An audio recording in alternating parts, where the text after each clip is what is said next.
Тамақ желініп, шай ішіліп болған соң, қай-қайдағы қысыр әңгіме айтып, дауылдап отырған жұрт бірден көтеріліп тарай бастады. Елдің ең соңында қалған Кеделбай ақсақал шығып бара жатып: «Ал шырағым Беделбай, әркімге әбүйір берсін. Құдайдың басқа салған осы шығар. Еделбай бейшара соғыста жасым болмағанда бәрі де басқаша болар еді ғой. Қалғанымыз аман болайық», деді. Үн-түнсіз тұрған Беделбай жұрт аяғы басылған соң сыртқа шығып, дарбазаның есігін жауып, ілгегін салды. Ішке кіргенде ас үйде ыдыс-аяқ жүріп жүрген Баршагүлден басқа ешкім қалмапты. Сәлден соң қайтадан шай демдеп әкелді. «Қайнаға», деді даусы бұзылып, «айыпқа бұйырмаңыз.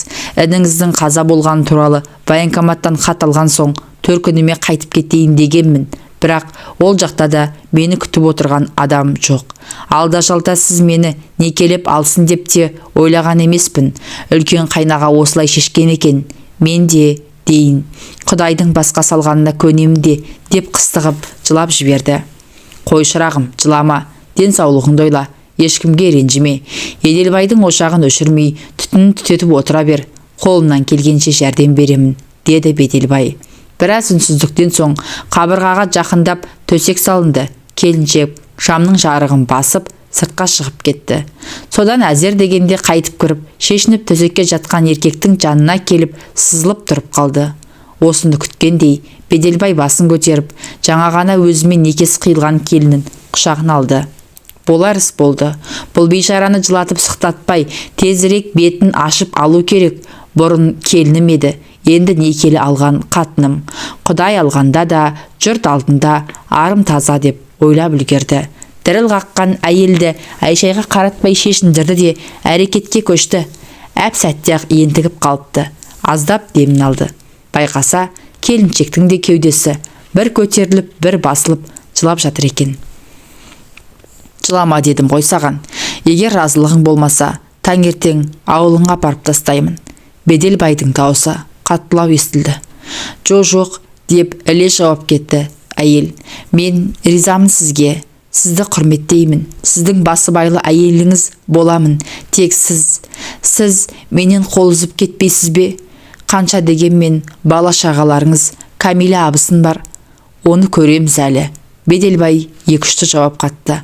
Айтса айтқандай, келінін некелеп алу туралы әңгіме көтерілгеннен бастап, үйдегі Камила өнер ашқан, жоқ жерден жанжал шығарып, қиғылық салған, төркініме кетемін деп секірген. Ақыры Кеделбай аға 4-5 қарияны ертіп келген, оны жөнге шақырған соң келісім берген. Тағы да кім білсін, Беделбайдың одан әрі бірдеңені ойлауға шамасы жетпеді. Кеудесі тікірейген, денесі жұмыр, құлын мүшесінің бәрі орнында жас келіншек оны өзіне тарта түсті. Аттың басын қоя берді. Жастықтың соңы кәріліктің басы дегендей бұл жолы ұзаққа шапты. Өзі байқамайды екен, әжептеуір қуаты бар екен.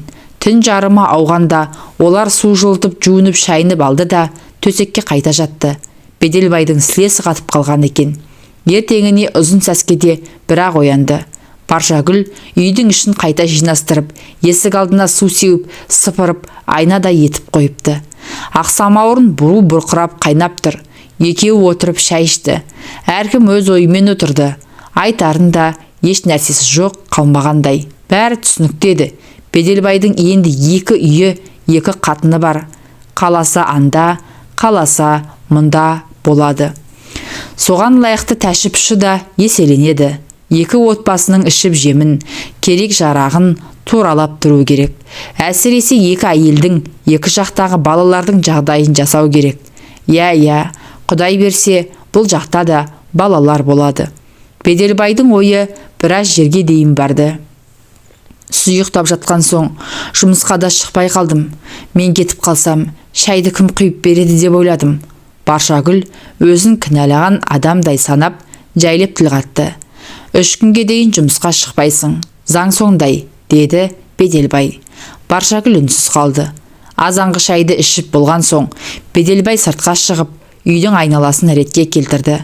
Қыстан қалған көп жылдан бергі жиылып қалған қоқысты да отқа жағып, күлін егін жаққа шашты. Түскі тамақтан соң да қора қопсыны жөндеп, отын жарып, су суарып, едәуір еңбектенді. Қанша дегенмен еркектің аты еркек, көп нәрсе орнына келді. Мына қызықты қара, Беделбай өмірінде бірінші рет болса керек, кештің батуын асыға күтті. Түндегі көрген қызықты тағы да көргісі келді. Бәрін көз алдынан өткізді. Әкесі Өтелбай 4 қатын алған адам еді. Алғашқы екеуі аурудан қайтыс болыпты. Олардан бір бала бір қыз қалған. Ағасы Кеделбай мұнымен іргелес тұрады. Ал ұлды қызды егіз перзенті бар. Кенжесінен басқасының бәрі үйленген. Үлкен әпкесі Күнзия тау жаққа үйленген. 10 балалы ардақты ана. 3-ші әйелін әкесі неге екенін белгісіз төркініне апарып тастапты. Одан бір қыз туған екен, сол жақта жүріп үйлі баранды болды. Алғашқы баласын үйлендірер кезде ауылға келіп, мұндағы бауырларымен табысып тойына шақырған. Содан бер барыс келіс үзілген емес. Өз шешесінен Беделбайдың артынан Еделбай мен Жеделбай деген балалар ерді. Еделбай соғыстан оралмады. Жеделбай Құдайдың бір боз қойы. Құдай қолдап алған әйелі пысық болып шыққаны, әйтпесе бала шағасы 5 теріп кететін екен. 1 жыл соғысып жарақат алып, Беделбай ерге оралды да, Еделбайдың ақыры мынау болды. Ол сүр бойдақ болып жүріп, соғыс басталардың алдында 2 ай бұрын ғана үйленген еді. Мұндай боларын кім білген, әйтпесе уақытылы үйленер ме еді. Соғыс бітіп, әскерге кетіп аман қалғандар елге оралған соң, хабарсыз кеткендердің ағайын туғандары оларға іздеу салуға кіріскен. Бұлар да сөйтті. Жасы ұлғайып егде тартқан Кеделбай ағасы әскери комиссараттың есігін тоздырып жүріп, інісінің соғыста қайтыс болғаны туралы министрдің қолы қойылып, мөрі басылған қағазды алды. Ағайын туған, бауырын жоқтап, біраз жылап сықтады. Қошқар сойып, Құдайы берді. Сөйтіп жүргенде ауылда пайда болған бір ақсақал Еделбайдың жесірі Баршагүлді айналшықтап жүріп алды. Сонда байқаған Беделбай әлгіні қызыл ала қан қылып ұрып тастаған. Бірақ әлгі де өлімтік екен. Кетер болмады. Содан Кеделбай Беделбайды шақырып алып Баршагүлді некелеп алуды талап етті. Сыртта қараңғы қоюланды. Ақыры кешкі астың дастарханы жиналып, кешегідей төсек салынды. Бірақ неге екені белгісіз, сыртқа шығып кеткен Баршагүл жақын арада ішке кіре қоймады. Оны тағатсыз күтіп жатқан Беделбай шыдамай орнынан тұрып, есік алдында бүрісіп отырған жерінен оны үйге жетектеп алып кірді. Әйел қарсыласқан жоқ. Тіпті төсекке жатқан соң Беделбайды құшақтай алды. Күні бойы тер сіңген іш киіміне тұмсығын тығып біраз жатты. Одан әрі өз көйлегін өзі жоғары сыпыра бастады. Байға тиіп еркектің күшін сезініп үлгермеген байғұс келіншек осы 4-5 жылдың ішінде жабайланып ақ қалған екен. Кешегі күннен соң әйелді құштарлығы оянып, енді міне не істеп не қойғанына есеп берер емес. Түні бойы ойда жоқта қолы жеткен еркектің салмағын сезініп, есесі кеткен жылдардың қызығын қайталап алмаққа жанталасты. Ұят аят дегенді ысырып тастап, шыбын жаны шырқырап ыңқылға басты. Қанша уақыт екені белгісіз, есінен адасқандай болған келіншек өзін өзі келді. Істеген қылығына өлердей өкінді. Бірақ, бұл сонша не істеп қойды. Жан тәнімен берілі ойнап күлгені өзінің некелі ер емес пе? Құдай да мұның мүсіркегені шығар. Артық кетсе кешірер. Ерлі зайыпты екеуі құштарланып, құшақтарын айырып, бір мезет жатып демдерін алды. Қайнаға деді бір уақытта Баршагүл, сіз маған ұрысып жатқан жоқсыз ба? Ұятсыз екен демейсіз бе? Я, ұрысып жатырмын. Сенің мені қайнаға дегеніңе? Жоқ, әлде біздің ерлі зайыпты екеніміз бекер ме? Егер бекер болмаса, бұдан бұлай мені өзімнің атыммен атай алмасаң, отағасы немесе қожайын дегенің дұрыс шығар. Мұны естіген Баршагүлдің жүрегі орнына түсті. Осыдан апта өткен соң Беделбай өз үйіне келді. Балалары қуанып жүріп, келіп амандасты. Әсіресе кішкене сары қызы мойнынан құшақтап, қатты да қалды. Беделбайдың жүрегі елжіреді. Тек Камила ғана сазарып-базарып келдің кеттің демеді. таза киім бер, моншаға барып келейін деген мұң екен. Айқайды салып үйді басына көтерді. Айтпаған сөз қалмады. Осыдан қоймай ескі шкафтан, кіреберістегі ілгіштен мұның бар киімін үйдің ортасына үйді де, келген жағыңнан қайтпа деп бірақ кесті. Беделбайдың ашуы тас төбесінен шықты. Қонышынан қамшысын суырып алып, қатынының арқасын жон-жоса қаңғылды. Кетсем кетем, бірақ сен мені қудым деп ойламай-ақ қой. Қалғым келсе қалар едім, бірақ сендей бетбақтың маған керегі жоқ деп Беделбай айтарын айтты да киімдерін жинап, қанар қапқа салып, үйден шыға жөнелді. Шамамен 2 айдай уақыт өтті. Сырт қарағанда ауылда мүлгіген тыныштық орнады. Бірақ шындығында гүл деген өсек аяң жүріп жатты.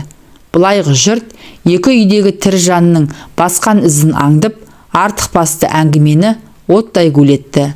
Ақыры олар да шаршаған болар, сумаңдаған сөз басылуға айналды. Беделбай мен Баршагүл құдды Төлеген мен Қыз Жібектей тұрып жатты. Қосылғандарына 1-2 ай өтер-өтпестен Баршагүлдің құрсақ көтергені белгілі болды.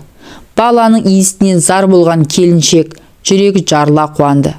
Сондай күннің бірінде кешке таман әдетіне басып, қақырынып түкірініп, Кеделбай ақсақал үйге кіріп келді. Табалдырықтың жанына кебісін шешіп тастап, үйге жүн шекпенін ілгішке іліп төрге озды. Баршагүл күліп, сәлемін салып, жүгіріп жүріп, самауыр қайнатып, шәй пәй әкелді. Ағайынды екеуінің алдына сармай шылап, бір леген нан салма қойды. Тамаққа тойып алған Кеделбай ақсақал әңгімесін бастады. Әй, Беделбай, сен не білесің? Әлгі Камила келіп, біздің кемпірге мұңын шағыпты. Сені 2-ші қатын алғалы, үйге аяқ басуды қойды депті. Үйде басқаны қойған кәдімгі көжеге қатар қатықта жоқ депті. Жаны шықсын. Соны айтқан албасының, мен кеткенде үйде бір тағара тоңмай, 2 қап ұн, 1 қап жарма болатын. Өзіңіз білесіз, колхоздан қаптап картошка, пияз, капустаға дейін алып қойғанбыз. Аштан өлетін жағдай жоқ. Содан кейін ғой, бетіне семіріп, мен үйден қуып шыққаны. Беделбай біраз үнсіз қалып, сөзін қайта жалғады. Әмеңгерлік қылып мына келінді аламын деген ойымда жоқ еді. Бәрін өзіңіз шығардыңыз. Маған не дейсіз енді? Сен не деп отырсың өзің? Сонда ініңнің жесірін көлденен көгаттыға беріп жібере бер демекпісің? О, жетесіз. Осыны білсе марқым әкеміз көрінде жатып өкірмей ме? Оның үстіне ағайын жекжат не дейді? Намысын қайда? Сіз айтып отырған ағайын жекжатың бүгінде өсектен аузы босамайды. Жә, оны қоя бер. Ағайын бар болсаң көре алмайды, жоқ болсаң бере алмайды. Әйтеуір аман болсын. Сен сөзді доғарып, үлкен келіннен сондағы балалардан қол үзбе. Еркек емессің бе? Ұрғашының бір шәңкілдегені не бола, көтіңді қағып кете беріпсің. Ақымақ болма. Одан да оларға еркектігіңді мықтап бір көрсетсең, аузын жабады. Осыны айтып, көнекөз қария орнынан тұрды. Беделбай 2-3 күннен кейін атының басын тағы да өз үйіне бұрды. Ол ақыры осылай боларын да білген. Бірақ қай күн екенін шешпеген еді. Қыздай алған қатынын 3 бала 1 қызын өз қолымен тұрғызған отын қайта тастап кетсін. Соңғы күндері өзі де олқылы толқылы болып жүрген. Енді міне көкесінің сөзі қамшы болып, жорға атын сипап, қамшылап келе жатыр. Жолай дүкенге бұрылып, қоржыннан 2 бас қант, кәмпит, шәй, пішіни бәрін алып толтырды.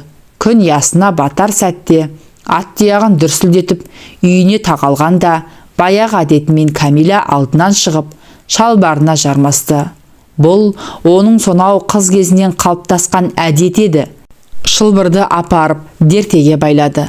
Содан кейін ақ Беделбай жағдайының дұрыс болатынын бірден түсінді. Артық аспай әңгіме болған жоқ. Беделбайдың да іші жылып, үй жайының, бала шағасының жағдайын жасап, 10-15 күн өткен соң Баршагүлдің үйіне қарай өтті. Мына қырсықты қара. Баршагүлмен тұрған 2 айдың ішінде ол әбден мұны бауыр басып қалған екен. сыңсылап жылап қарсы алды. Кеш батып төсекке жатқан соң одан бетер болды. Мен сізді енді ешқайда жібермеймін. Ал егер кетер болсаңыз, асыл өлем деп қиғылық салды. Тура есінен адасқан сияқты.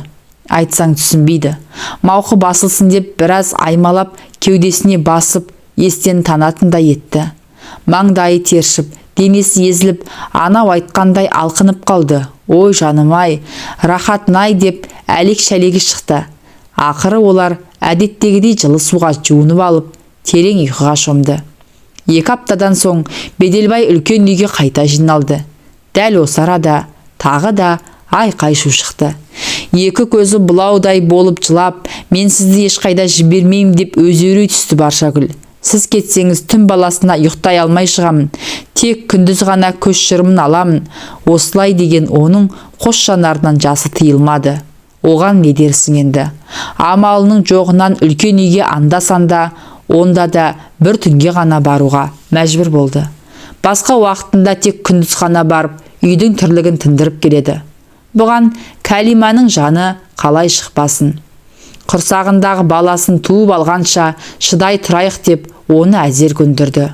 Уақыт сағаты жетіп, Баршагүл ұл босанды. Атын Кеделбай ақсақалға қойдырды. Азан шақырып, нәрестенің атын Жырынтай қойды. Неге олай қойдыңыз деп сұраған адам болған жоқ. Ар шауып, бер шауып, екі үйдің арасын жол қылған Беделбай әсіресе екі қатынның ебін табамын деп өлердей болды. Кейтіндері екі қолын төбесіне қойып, басауған жағына кетіп қалғысы келді. Ақыры ойлап бір шешім шығарды. Үлкен үйдің арқа тұсынан 6 бөлмелі үй салып, Баршагүлді де көшіріп алды. Ұзын сапты дырау қамшы өріп алып, қатындардың жон арқасын осып алатынды шығарды. Біреуі бір сөз айтса, немесе бір нәрсені бүлдіріп қойса, екеуін бірдей жазалайды. Не керек? Жаны кірді де қалды Беделбайдың. Енді екеуінің де мұны өбектеп тұрғаны. Жырынтайдан соң жыл аралатып ұлды-қызды 3 перзент туып алды Баршагүл. Бұл күндері салиқалы, сарқыраған қатын болды.